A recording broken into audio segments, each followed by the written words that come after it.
دیکھو ایک صاحب بولے میرے کو ہمارے پیر شبیہ ہے غوث اعظم ہے بولے.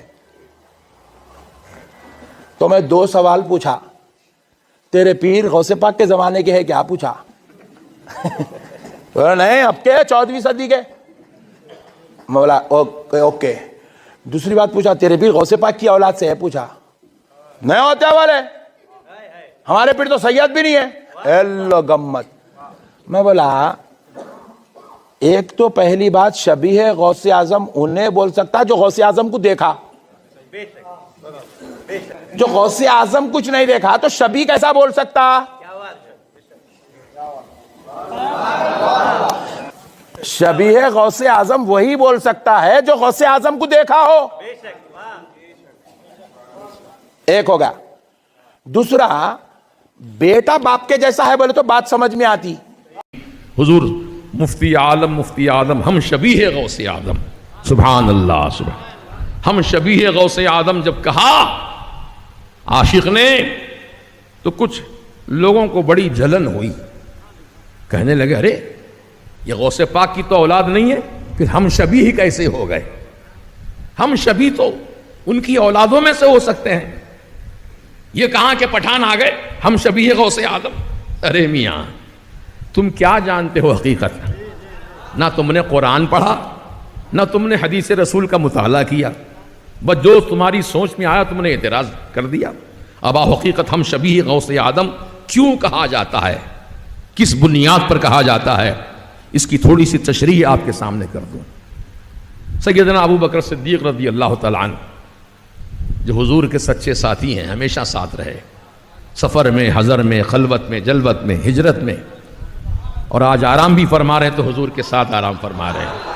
ایسے ساتھی تو جب ہجرت کا موقع تھا میرے آقا علیہ الصلوۃ والسلام کو اپنے کندھوں پہ اٹھا کے چل رہے تھے صدیق اکبر رضی اللہ تعالیٰ, کاندھوں پہ اٹھائے.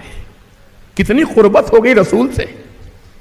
وہ یہ دیکھ رہے تھے میرے آقا کا بدن میرے بدن سے چھو رہا ہے. اتنی نسبت, اتنی قربت تو مجھے کبھی نصیب نہیں جو آج ہجرت کے موقع پر مجھے مل رہی ہے.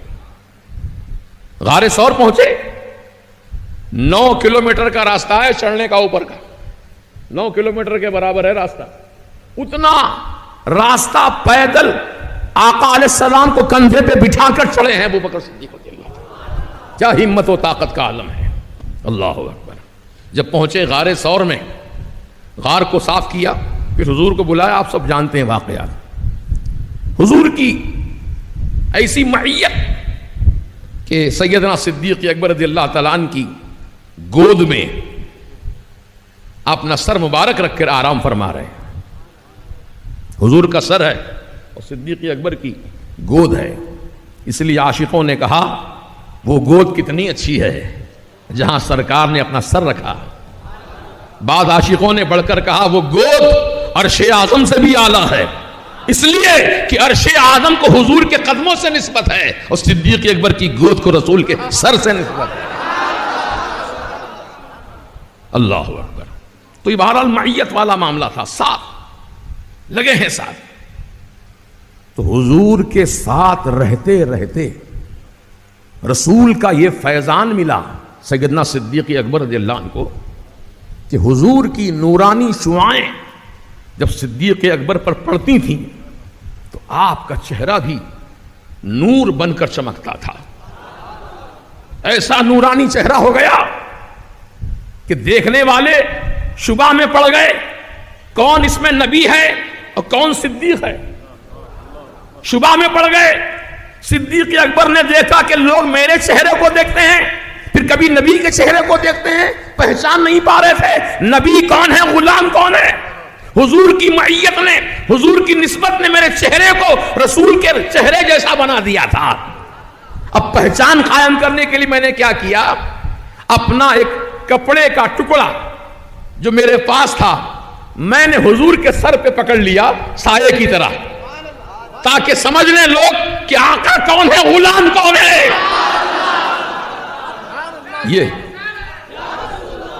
یہ معیت کا عالم تھا. ہم شبیہ ہو گئے رسول کے صدیق اکبر, ہم شبیہ ہو گئے. تو کیا ہم شبیہ ہونے کا مطلب یہ ہے کہ سرکار کے گھر میں پیدا ہو گئے صدیق اکبر رضی اللہ تعالیٰ عنہ؟ ان کے بیٹے ہیں صدیق اکبر رضی اللہ تعالیٰ نہیں، لیکن حضور کی نسبت نے یہ فیضان بخشا کہ چہرہ رسول کے تشابہ سے ہو گیا، مشابہ ہو گیا. ہاں یہ صحبت کا اثر ہے. اور ایک مثال لو قرآن کی روشنی میں. حضرت عیسیٰ مسیح کو سولی پر لٹکانے کے لیے کچھ ان کے دشمن آئے تھے. قرآن میں ساری تفصیل موجود ہے، واقعہ نگاری نہیں کروں گا. اندر بلانے کے لیے گئے، عیسیٰ کو باہر لائیں گھر کے، پھر ان کو پکڑ کے سولی پہ لٹکا دیں. اندر جو آدمی گیا تھا بلانے کے لیے، تو جب وہ باہر نکلا اس کا چہرہ بالکل سیدنا عیسیٰ علیہ السلام جیسا کر دیا گیا.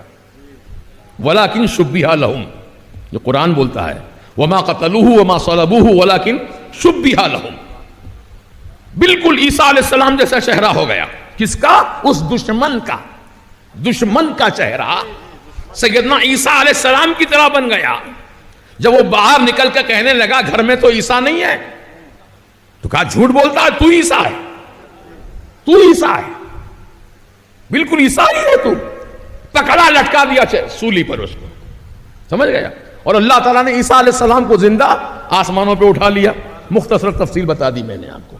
تو جب دشمن عیسیٰ علیہ السلام کو اللہ تعالیٰ عیسیٰ علیہ السلام کی شباہت دے سکتا ہے، قادر ہے.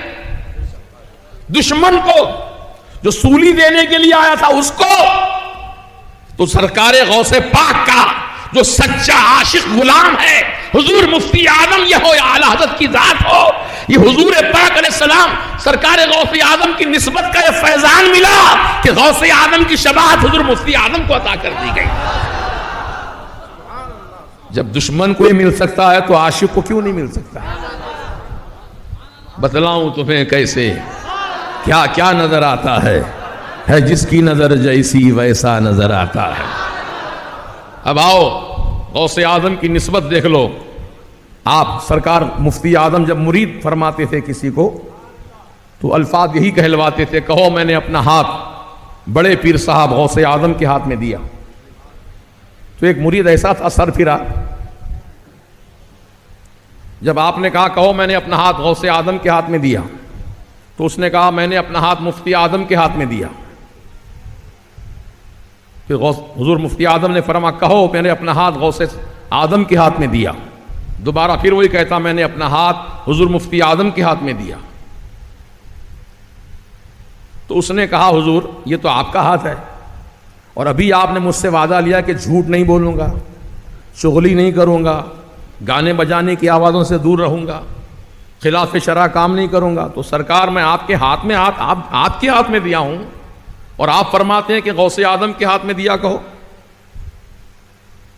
اچھا اس بنیاد پہ تو کہتا ہے کہ میں نے اپنا ہاتھ مفتی اعظم کے ہاتھ میں دیا. قریب آ. پھر آپ نے اپنی چادر مبارک اس پہ اڑا دی. ایک روایت تو یہ ہے، اور دوسری روایت ہے کہ آپ نے اس کے سر پہ ہاتھ رکھا. یہ دونوں روایتیں اپنی جگہ ہیں. سر پہ ہاتھ رکھا ہو یا چادر اڑائی ہو، کیا دیکھتا ہے کہ مفتی اعظم کے ہاتھ میں ہاتھ نہیں ہے، غوث اعظم کے ہاتھ میں ہاتھ ہے. سبحان اللہ، یہ حقانیت ہے حضور مفتی اعظم کی.